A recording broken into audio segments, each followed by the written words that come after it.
Hey there, it's Philip from Manning the Fort. Today we're going to take a look at my Blue King Crab Tyranid paint scheme and how you can get striking results on the tabletop in a relatively short period of time.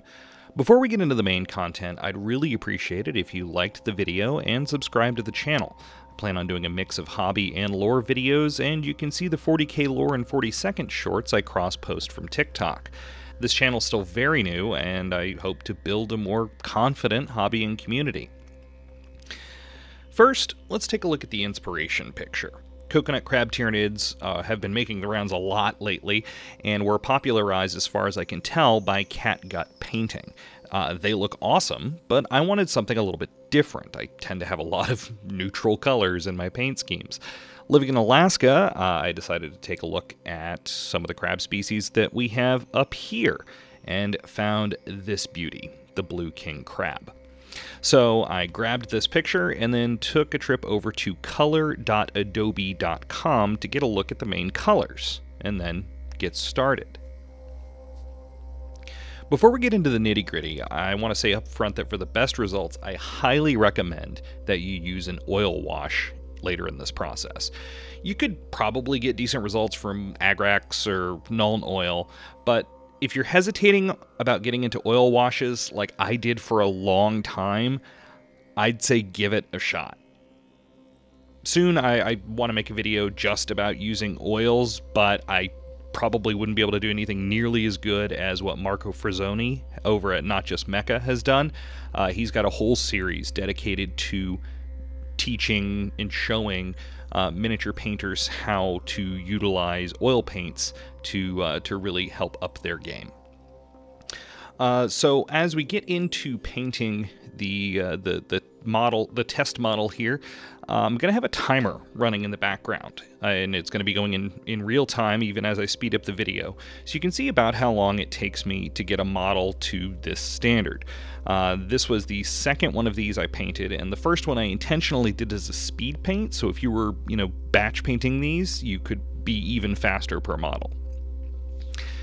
So to start with, I gave this Tyranid warrior a pretty heavy zenithal undercoat, starting with Pro Acryl Mahogany and then going over that at a fairly shallow angle with bright ivory, but any dark reddish brown and warm off-white should work. I primed these with an airbrush, but one isn't required to do a zenithal. You can use spray cans, you can even get a decent result with dry brushing, though it takes a lot longer. The end result is a nice organic feeling off-white color with a little bit of a reddish tone in the shadows. Now, Tyranids may or may not have red blood, but the thing is, our brains are conditioned to read living things with a reddish hue to the skin as being more alive. Next, we're going to give it a nice all-over coat with Skeleton Horde contrast paint. Now, something about contrast paint that I've discovered is it can be incredibly useful, but getting optimal results often means thinning them down. Now, the easiest way to do this is with contrast medium. Straight up water is not going to work because it doesn't flow as well. It has higher surface tension. If you happen to be the do-it-yourself type, you can mix up some glaze medium with flow improver, or maybe even a little bit of dish soap to break that surface tension, but I honestly think it's easiest just to buy some of this. So this layer of Skeleton Horde is thinned 3:1 with contrast medium. And what it does is it warms up the skin and helps us do a little bit of the shading work early on and really kind of bring some definition to the model. I also went over the carapace, even though we're going to be going back over that a little bit later. But a little bit of extra darkness and a little bit of that kind of brownish yellow tone in the recesses is going to help us out down the road. So with our base flesh color in, now it's time to hit the edges of the carapace plates with orange. I used Pro Acryl's orange, just orange, but any orange you like should do. If you want a more subtle effect, you can mix a little white or pale yellow, like Vallejo Ice Yellow, into your orange, or use something like AK Interactive Sunny Skin Tone. I also hit a lot of the exposed soft bits along the limbs with that same orange.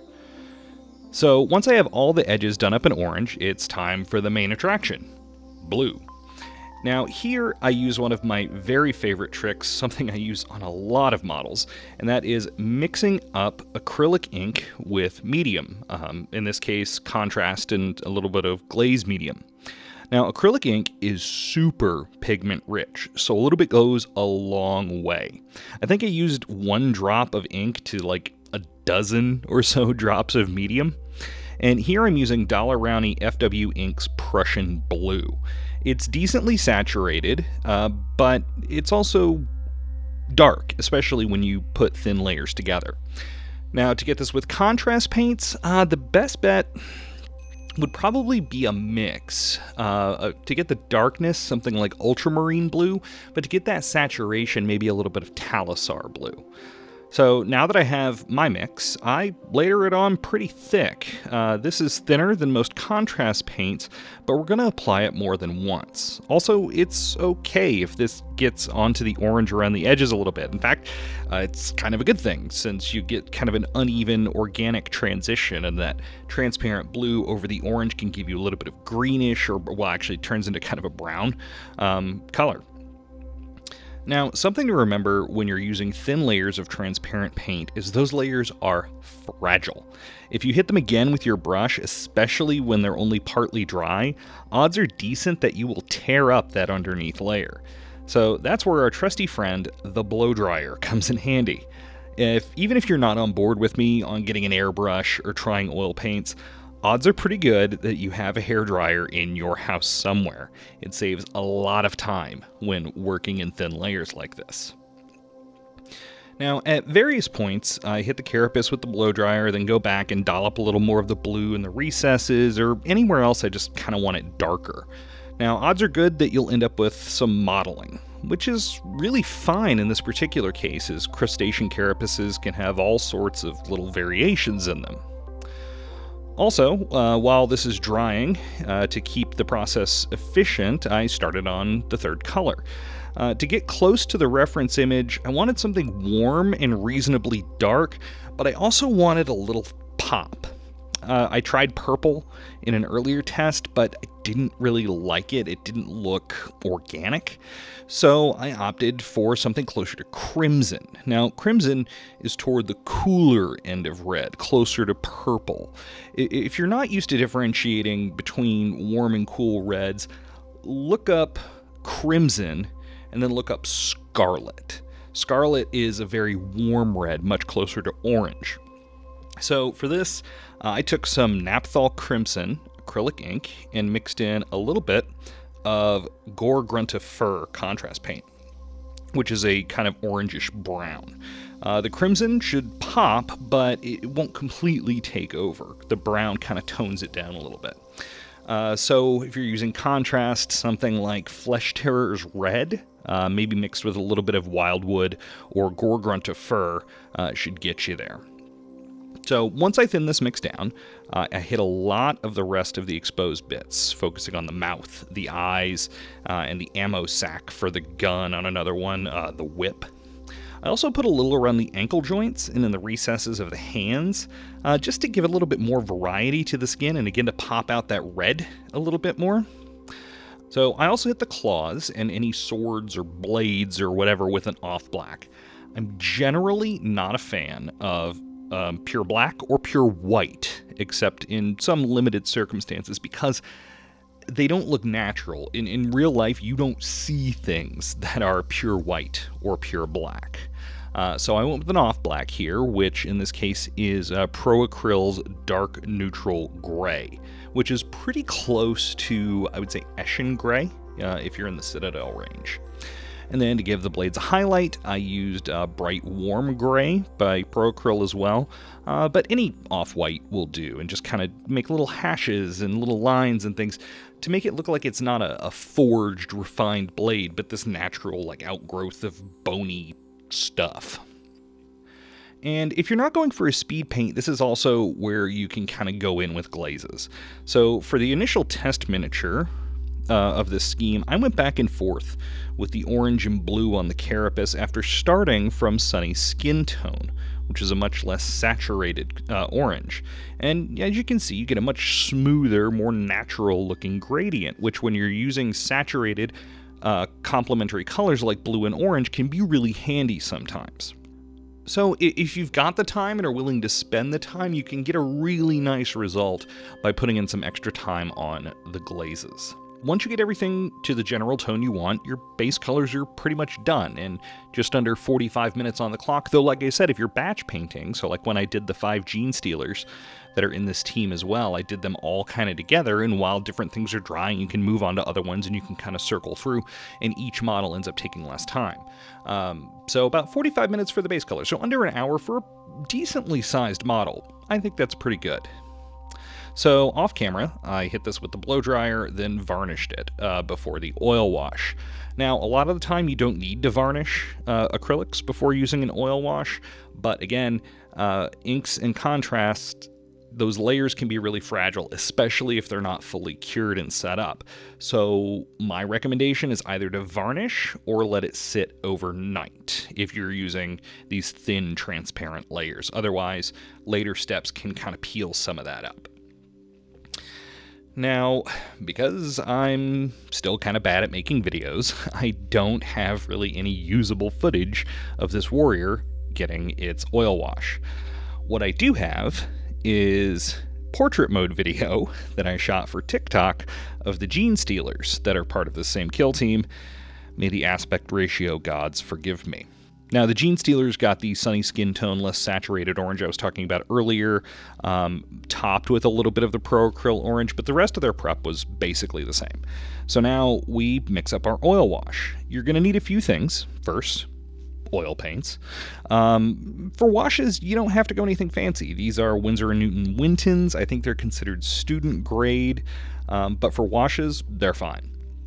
Now, the color you use is up to you and up to your scheme and that sort of thing. But for these, I went with a mix of burnt sienna and black, and it's like 4-to-1 burnt sienna to black.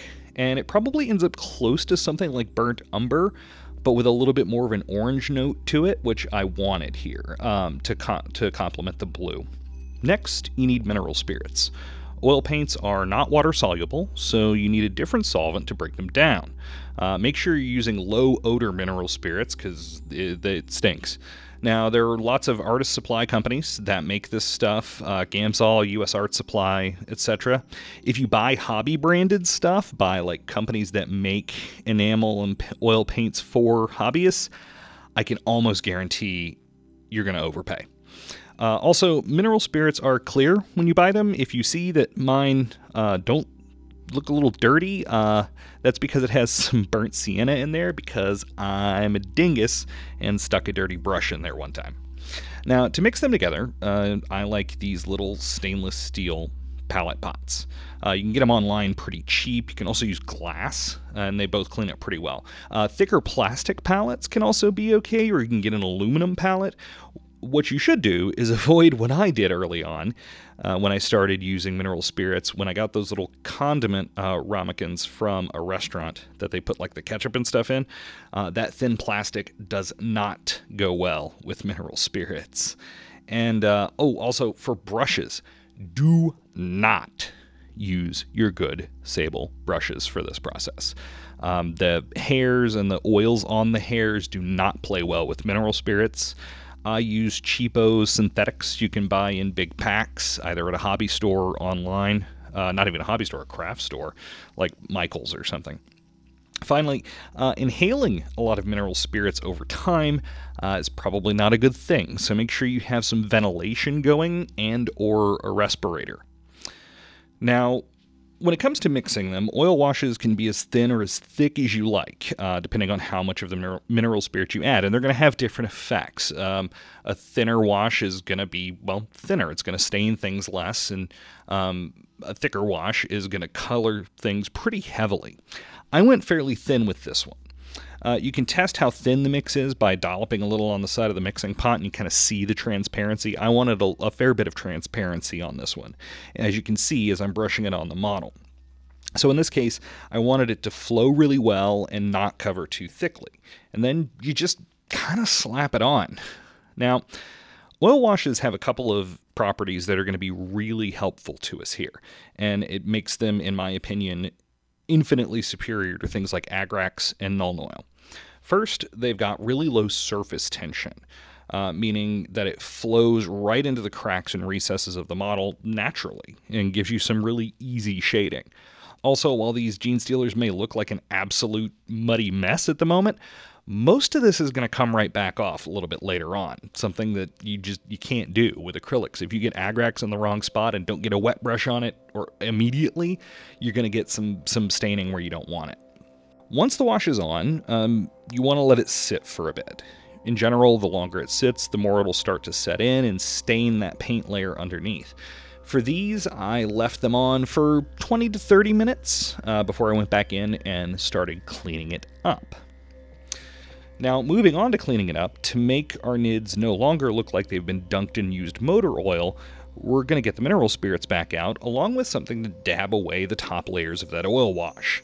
A lot of people like to use Q-tips or other cotton swabs for this, but I tend to prefer makeup sponges. They're pretty cheap, though not as cheap as Q-tips, come in various sizes, and the most important thing for me, they don't leave fibers behind like I find the Q-tips can. So put some more mineral spirits in another pot, dip in the sponge, and then lightly dab at the raised parts of the model.